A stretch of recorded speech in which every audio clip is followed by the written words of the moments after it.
Fans अपने favourite फिल्मी सितारों के लिए बहुत सी चीज़ें करते रहते हैं। कुछ चीज़ें प्यार में, कुछ चीज़ें इकरार में, कुछ चीज़ें तकरार में फैंस अपने पसंदीदा फिल्मी सितारों के लिए हमेशा ही करते रहते हैं। लेकिन संजय दत्त की एक फ़ैन ने 2018 में कुछ ऐसा किया जो कि वर्ल्ड के किसी भी फ़ैन ने अपने पसंदीदा फिल्मी सितारे के लिए नहीं किया है। क्या है पूरा मामला, इस बारे में मैं आपको बताऊंगा। तो जैसा कि हम सब जानते हैं कि संजय दत्त एंड सलमान खान दो ऐसे स्टार्स थे जो बॉडी बिल्डिंग को लेकर के एक पर्टिकुलर काइंड ऑफ मसल, एक पर्टिकुलर काइंड ऑफ एप्स, पूरे कट्स को लेकर के बॉडी बिल्डिंग की दुनिया में, इंडिया में उन्होंने तो एटलीस्ट बहुत ज़्यादा नाम कमाया। संजय दत्त पहले थे जो बॉडी बिल्डिंग को हिंदी फिल्म इंडस्ट्री में लेकर के आए। बाद में सलमान खान ने उसको एक लेवल ऊपर कर दिया। और उनकी एक फ़ैन जो कि 1980 से संजय दत्त की फ़ैन थी, वो संजय दत्त की बहुत बड़ी फ़ैन थी। वो पुणे में रहती थी और संजय दत्त को हर रोज़ चिट्ठियाँ लिखती थी, हर रोज़ संजय दत्त के घर पे चिट्ठियाँ भिजवाती थी। संजय दत्त पर्सनली जानते थे कि पुणे में एक महिला रहती है जो उनकी बहुत बड़ी फ़ैन है, लेकिन संजय दत्त कभी भी उस फ़ैन से मिल नहीं पाए थे। 1980 से लेकर के 2018 तक इस फीमेल फ़ैन ने संजय दत्त के घर हर दिन एक चिट्ठी पहुँचवाई थी। ये कोई ऐसी वैसी फीमेल फ़ैन नहीं थी। पुणे में इनका एक बहुत बड़ा रेस्टोरेंट का बिजनेस था और ये एक करोड़पति फैमिली से बिलोंग करती थी। ये खुद एक सेल्फ मेड करोड़पति भी थी।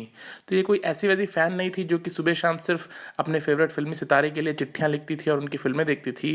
ये खुद भी अपनी लाइफ में बहुत ज़्यादा सक्सेसफुल थी, लेकिन संजय दत्त के लिए इनका प्यार बेशुमार था। इन्होंने अपने फेसबुक ब्लॉग में कई बार लिखा कि कैसे संजय दत्त ने जब कारतूस फिल्म में वो बॉडी बनाई थी, उसके बाद वो संजय दत्त की कंप्लीट दीवानी हो गई और वो संजय दत्त से मिलना चाहती थी। लेकिन भाग्य का कुछ खेल ऐसा था कि संजय दत्त से कभी भी उनकी ये फीमेल फ़ैन नहीं मिल पाई। लेकिन 2018 में जब इस फीमेल फ़ैन की मृत्यु हुई, तो उस वक्त उन्होंने कुछ ऐसा कर दिया जिससे संजय दत्त और पूरा हिंदी फिल्म इंडस्ट्री सदमे में पड़ गया।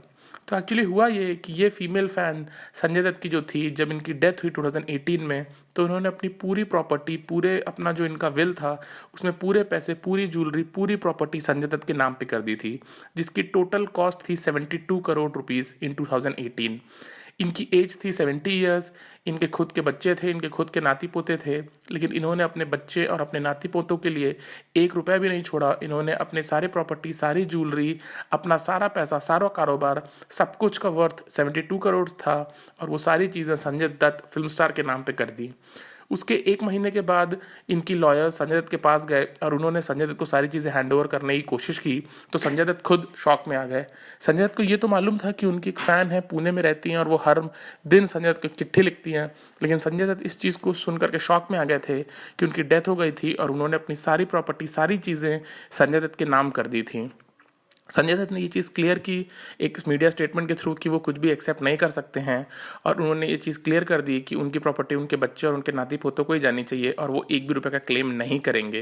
लेकिन उसके बावजूद उस विल में ये भी लिखा हुआ था कि चाहे संजय दत्त उस चीज़ को एक्सेप्ट करें या ना करें प्रॉपर्टी, ये प्रॉपर्टी संजय दत्त को ही मिलेगी। लेकिन उसके बाद संजय दत्त ने बहुत समझाया बुझाया लॉयर्स को। उन्होंने खुद एक केस फाइल किया जहाँ पे उन्होंने सारी चीज़ें एक्सप्लेन करने की कोशिश की कि कैसे वो उस फ़ैन की इमोशंस की रिस्पेक्ट करते हैं, लेकिन उन्होंने बताया कि उनको पैसे की ज़रूरत नहीं है और उनको ये सही नहीं लगेगा कि एक माँ अपने बच्चे और अपने नाती पोतों के लिए कुछ भी ना छोड़े और वो अपने एक पसंदीदा फिल्म कलाकार के लिए चीज़ें छोड़ दे। तो ये सारी चीज़ें 3-4 महीने चली और बाद में कोर्ट ने भी संजय दत्त की रिक्वेस्ट को एक्सेप्ट किया और जो उनका विल था इस फैन का, उसको नलीफाई कर दिया गया और उनकी सारी प्रॉपर्टी इक्वली डिवाइड कर दी गई उनके 3 बच्चों के बेसिस पे। लेकिन उसके बावजूद ऐसा हिंदी फिल्मों में कभी नहीं हुआ था कि कोई फीमेल फ़ैन अपने पसंदीदा कलाकार के लिए इतनी बड़ी प्रॉपर्टी छोड़ के चले जाए। संजय दत्त की एक फ़ैन ने 1980 से लेकर के जो संजय दत्त की फ़ैन थी, हर दिन संजय दत्त को चिट्ठियाँ लिखती थी और संजय दत्त उनसे कभी मुलाकात नहीं कर पाए थे अनफॉर्चुनेटली। लेकिन 2018 में जब उनकी मृत्यु हुई तो उन्होंने अपनी प्रॉपर्टी, ज्वेलरी, डायमंड्स, सारी चीज़ें, 72 करोड़ रुपए की चीज़ें संजय दत्त, और ब्रैकेट में लिखा था कि फिल्म स्टार संजय दत्त को ही समर्पित कर दी। पूरा विल संजय दत्त के नाम कर दिया, पूरी प्रॉपर्टी संजय दत्त के नाम कर दी। लेकिन संजय दत्त ने उन चीज़ों को एक्सेप्ट नहीं किया और बाद में वो सारी चीज़ें इस फीमेल फ़ैन के बच्चों को ही गई।